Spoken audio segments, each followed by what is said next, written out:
Olá pessoal, tudo bem com vocês? Um ótimo início de domingo para todos. Eu sou Bruno Mazzoni, seja muito bem-vindo aqui ao Clube dos Dividendos e a gente dá início ao nosso vídeo clássico de domingo que fala sobre o cenário macroeconômico, mas também fala sobre Itaúsa e as pautas do vídeo de hoje não serão diferentes.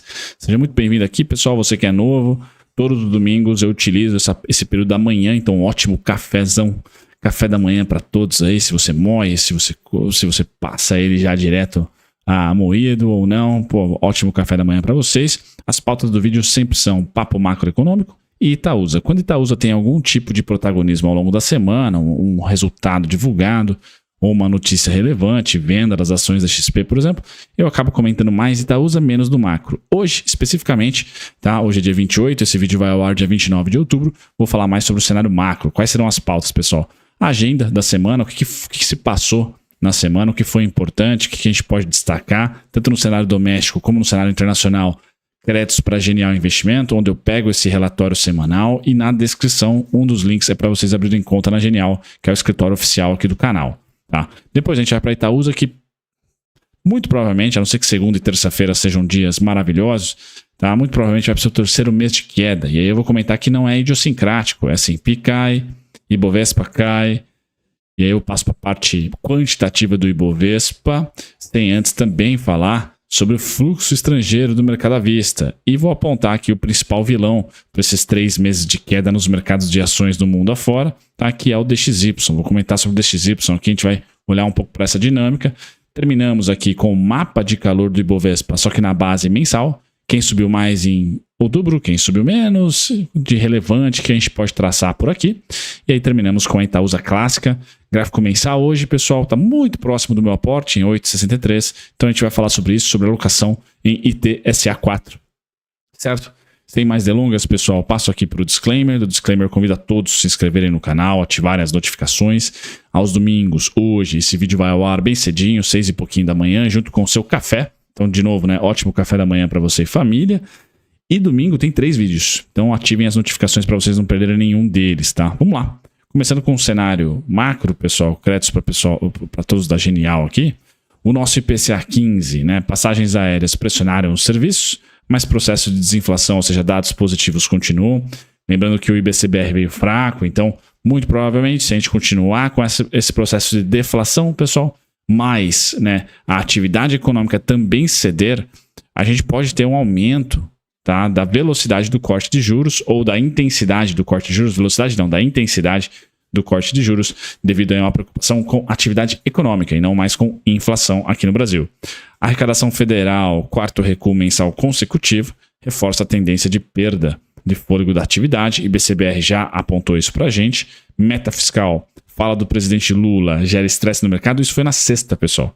Sexta-feira tinha tudo aí para ser um dia tranquilão, de alta na nossa bolsa e queda no dólar, mas o Lula muito provavelmente foi por esse papo do fiscal durante a entrevista. Ele meio que colocou ali as asinhas de fora em relação a algumas falas que o Haddad tinha dito semanas anteriores, e isso gerou um certo estresse. Então, a fala do presidente Lula admitindo explicitamente que dificilmente o governo terá sucesso em atingir a meta de déficit zero nas contas do ano que vem. Estressou um pouquinho do mercado, tá? Embora o próprio mercado já tinha essa conta na mão, mas do jeito que foi falado, sexta-feira, final de semana, aproveitar para pôr dinheiro no bolso, o mercado teve um sell-off importante aqui no Brasil, né, em termos de price action, né, para eu que faço relatórios de dólar e índice toda semana, foi importante, né? Felizmente ou infelizmente, trader vive de volatilidade, né? Então a volatilidade aconteceu na sexta-feira pós-almoço. Cenário externo, pessoal, PIB dos Estados Unidos voando, tá? Alta anualizada de 4,9%, supera estimativas. Então, atividade econômica, pessoal, nos Estados Unidos para cima. Revisão altista aí do PCI, do excesso de poupança das famílias, perdão. Então, a revisão altista do excesso de poupança. Muito se fala em Wall Street, né, que o norte-americano está perdendo, está zerando a sua poupança. Muito bem, essa poupança foi revisada para cima, então tem uma gordurinha ainda para eles. Eles estão utilizando crédito, estão utilizando cartão de crédito, sim. É preocupante, sim, mas ainda tem uma reservinha ali de poupança e isso ajudou a impulsionar os gastos pessoais. O PCI mostrou isso. Lembrando que o PCI é uma cesta que vai mudando, cesta de itens ali para metrificar a inflação, que vai se alterando, tá? Conforme dados, conforme amostras futuras. Já o CPI é igual ao IPCA, né? São cestas ali clássicas, estáveis e que não mudam. Então o PCI é o tipo de inflação, é o dado que o Fed mais olha, tá?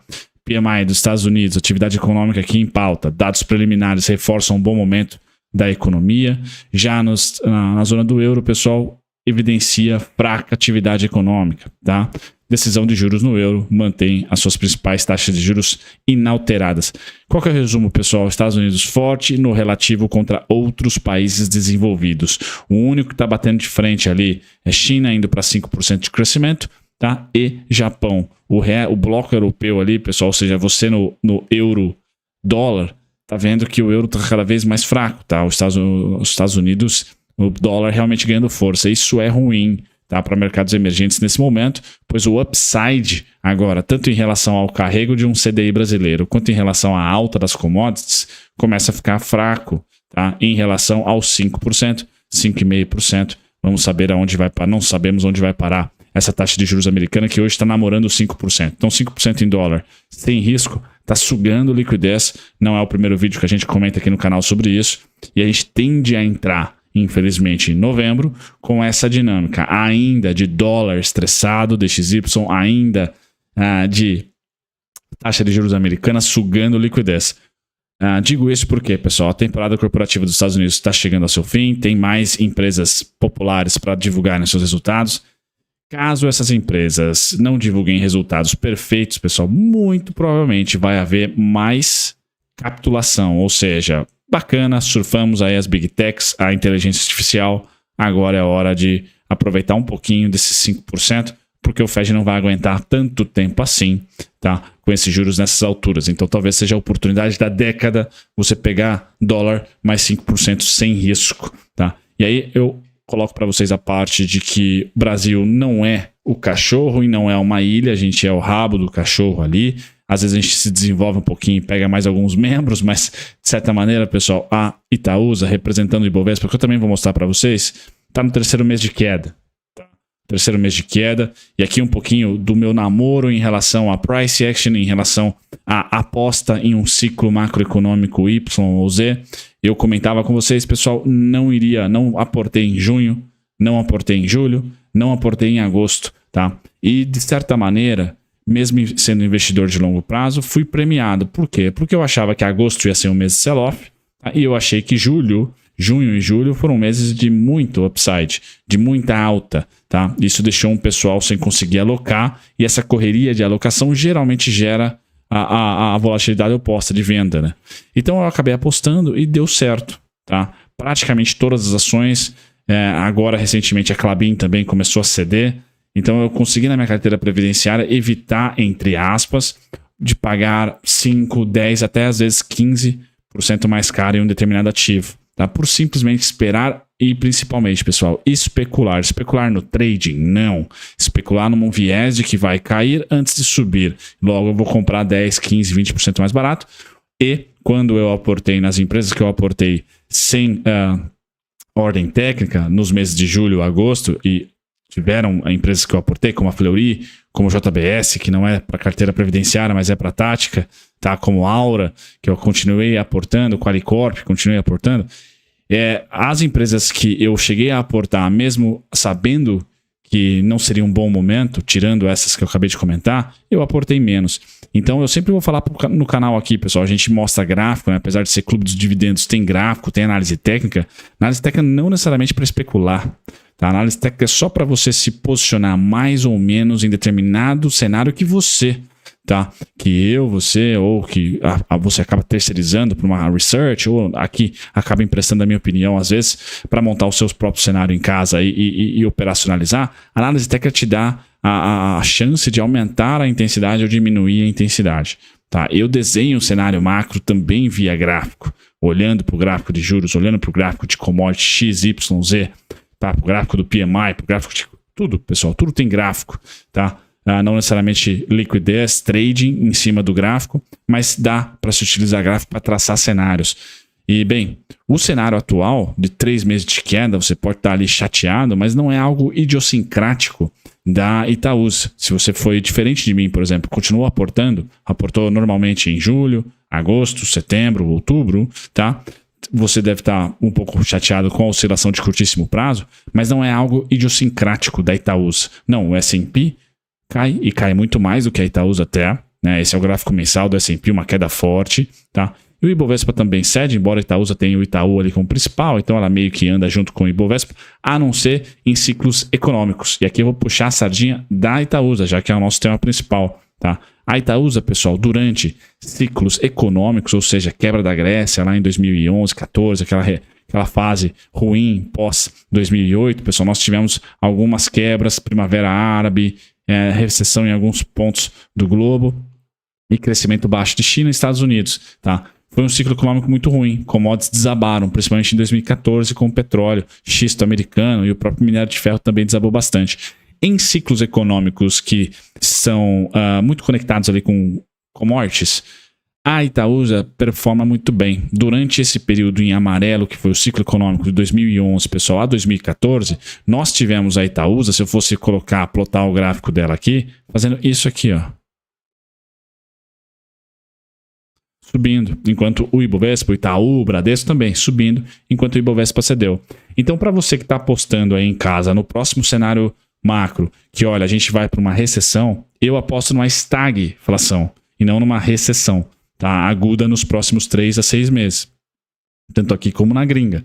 Se você aposta em recessão, tá? Ou até numa estagflação quase de recessão, quase recessiva, tá? O setor financeiro é um dos melhores do Brasil, se não o melhor para se aportar. O setor financeiro e o setor de utilidade pública, tá? Seriam os dois, e não o setor de commodities. Então você que está com esse cenário, você não precisa ter pressa para comprar a sua Vale. A Petrobras vive numa dinâmica diferente, o petróleo, um destaque muito recente da nossa balança comercial, e deve ser a grande conta que deve ajudar o nosso fiscal, deve ser o petróleo, mas isso é um papo para um outro vídeo.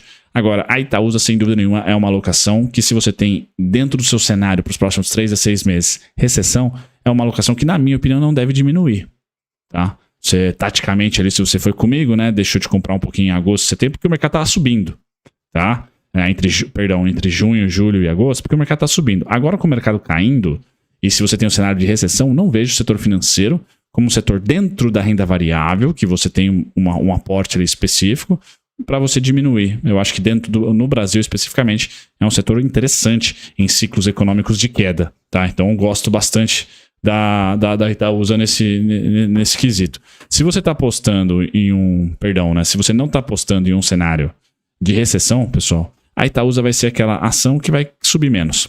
Vai ser aquele caranguejo que vai subir, mas vai subir menos. Você deve estar apostando muito mais na sua construtora, na sua consumo e varejo, nas empresas que sofreram pra chuchu com o ciclo monetário, tá? Que é um outro tipo de crise. Então, de 2010 a 2016, que é essa parte do Ibovespa que eu sempre desenho para vocês, pessoal, nós tivemos 2 crises. Crise econômica e depois ciclo monetário, de até 14 e 25 com a Dilma no segundo governo, tá? Então, o ciclo monetário já foi. Durou 2 anos e pouquinho aqui naquela época, agora também durou 2 anos e pouquinho, tá? O ciclo de depreciação de preço, etc. Agora a gente tem que fazer uma aposta em cima desse cara aqui, ó. Se a gente acelera a economia pós-ciclo monetário, tanto aqui no Brasil como no mundo, ou se a gente tem um crashzinho, ou se você está com o Bruno, assim, antes de um crash ou de uma aceleração, acho que vale a pena, em termos de alocação de recursos, apostar numa lameira, né, numa estagflação global. Crescimento baixo, mas ainda com commodities aquecidas, devido aí ao maior controle, tá, da produção de algumas commodities específicas por causa da geopolítica atual mais complexa. Beleza? Esse é meu cenário, pessoal. E aí a gente passa para a parte quantitativa do Ibovespa, onde eu falo para vocês, muito provavelmente o Ibovespa vai para o seu maior desconto, tá? Vai para o seu vermelhinho aqui, ó, parte verde, certo? Onde a média de 200 vai para a região de 20% ou menos. Quer aprender sobre esse indicador aqui, link na descrição, gratuito para vocês, um vídeo aqui no YouTube, pessoal, como utilizar ali o Market Breadth, o fôlego de mercado. Então tem mais espaço para ficar descontado? Tem, tá certo? Já está descontado? Sim. Acho que está descontado sim. Fluxo estrangeiro, pessoal, esse cara não vem para o Brasil, mas ele não vem, ou melhor, está saindo do Brasil, mas ele não está saindo só do Brasil. Não é por causa do Lira, do Lula, do Haddad, do Pacheco, do, sei lá, qualquer outro. coitado, Barroso. Não. Esse fluxo está saindo de todos os ativos, inclusive ativos de renda variável, equities, ações, inclusive a nave-mãe, que é o S&P. E está indo direto para dólar, está indo direto para juros, está indo direto para renda fixa americana. Então, a semana passada nós tivemos o Bill Ackman falando, olha, zerei minha posição em yields, tá, em juros, chega, tá, subiu demais, mas eu creio que boa parte ainda não zerou. Então ele foi um investidor que capitulou, pôs no bolso. Tá, ele comprou lá 2%, ganhou mais de 100% nessa saída dos juros americanos até os 5%. Tá? Agora, será que toda Wall Street zerou? Será que é tão rápido zerar esse trade? Então o que eu vejo, pessoal? A economia real norte-americana não pede um juros a 5%. Mas a parte técnica, ou seja, o fluxo, a montagem de posição e o período do ano, todo mundo querendo bater sua meta, e me colocam ali esses juros, esse yield pressionado ainda. Tem muita gente que ainda vai bombar esse cara para cima para ir zerando aos poucos e largando aos poucos, desovando aos poucos. Então não estou convencido que o DXY, nós começamos no Ibovespa, pessoal, a ceder em agosto. O DXY começou a subir em agosto. Então aqui é a principal correlação com o Ibov. Pessoal, DXY forte, commodities tendem a se enfraquecer ou tendem a ficar em segundo plano em relação a fluxo. Então o minério subiu, o petróleo subiu e vocês veem, principalmente no minério, né? Porque a Petro está num mundinho paralelo, né? Você viu que a Vale não foi aquela mil maravilhas, tá? Porque o mercado está precificando um pouquinho mais acima e tem uma opção, tá? Pagando 5% em dólar, sem risco, tá? Então eu vejo esse dólar aqui no melhor dos momentos, no melhor dos cenários, lateralizando, mas eu não estou convencido, tá, que ele não vem para o vermelho. Meu cenário base é o amarelo. Ele passa aí em novembro travado, pessoal. China reportando melhores dados, Estados Unidos enfraquecendo um pouco na parte econômica, então a gente deve ver esse DXY não derrocando, porque ainda assim é 5% em dólar, que a taxa de juros está por lá, então é igual nós aqui no Brasil, subiram taxa de juros pra caramba, o real se fortalece depois que a gente parou de fazer PECs, né? E os Estados Unidos não está fazendo nenhuma PEC nesse momento, então o dólar tende a ficar fortalecido enquanto tiver 5% pagando ou próximo disso. Uma Treasury de 10 anos. Tá? Então o cenário amarelo é meu base, pessoal, mas confesso, o vermelhinho ali eu não tiro do mapa. E esse vermelhinho vai trazer sofrência para emergentes. Tá? Vai ter a manutenção da sofrência para os emergentes. No mês, pessoal, destaque total aqui para a Petrobras, ela que amorteceu as quedas. Tá? E destaque esse mais longevo, na minha opinião, pelo menos, para o setor financeiro. Então você que está apostando ali num ciclo econômico já de crash, de recessão, algo além de estagflação, por exemplo, já há fluxo para esse cara aqui. E geralmente gringo sai de commodities e vem para o setor financeiro. Tá? Então, nesse mês de outubro aqui, a gente está vendo Bradescão subir, Itaú subir, a Banco do Brasil subir. Eu não sei como é que está o Santander, depois de resultado ali, eu já gravei vídeo, devo postar para vocês logo. Então, também o setor financeiro ali, mostrando esse destino da liquidez. A Vale subiu recentemente, mas o minério de ferro subiu muito mais do que a Vale. Então, uma atenção aí para esse fluxo que não está indo para a mineradora. E o grande destaque que eu deixo é a JBS. Né? Para mim, JBS e o próprio setor de proteína, mas dentro do setor de proteína, a JBS é a melhor delas. Está subindo 10%. Então, chama bastante atenção aqui JBS e as distribuidoras de combustível. Tanto Ultrapar como Vibra, com esse número recorde de produção de petróleo no Brasil, elas se beneficiam bastante, né? Elas conseguem ali barganhar por preço, então as distribuidoras mandando muito bem, porque a produção brasileira de petróleo está nas alturas. Finalizando então aqui com Itaúsa, pessoal, para a parte de alocação, onde eu estou? Estou em 8,63, o próprio mês, região cinza, reforma da Previdência, para mim simboliza desconto, então 8,63 eu devo ser contemplado na semana que vem, depois temos 8,16, 8,27, 8,8, 7,91 e os pontos que vocês já estão carecas aí de saber, tá? Não tenho a expectativa que a Itaúsa ultrapassa a região cinzinha, tá? Então a região com o melhor preço seria 7,91, 8,8, tá? Mas eu tô aqui nos 8,63, tá? E devo em novembro tanto ser contemplado nessa ordem técnica quanto também fazer o meu aporte porque está descontada. A preço teto aqui para o quarto trimestre é 9,39 ou 9,45, esses dois pontos ali. A partir deles eu passo a não comprar Itaúsa para o quarto trimestre. Então vou tentar encher o carrinho aqui e não compro caso ela venha acima dos 9,39. Muito pelo contrário, eu já vou ficar prestando atenção em realizar lucro a partir dos 10,20. Certo, pessoal? Feito isso, um grande abraço. Até o próximo vídeo. Tchau, tchau.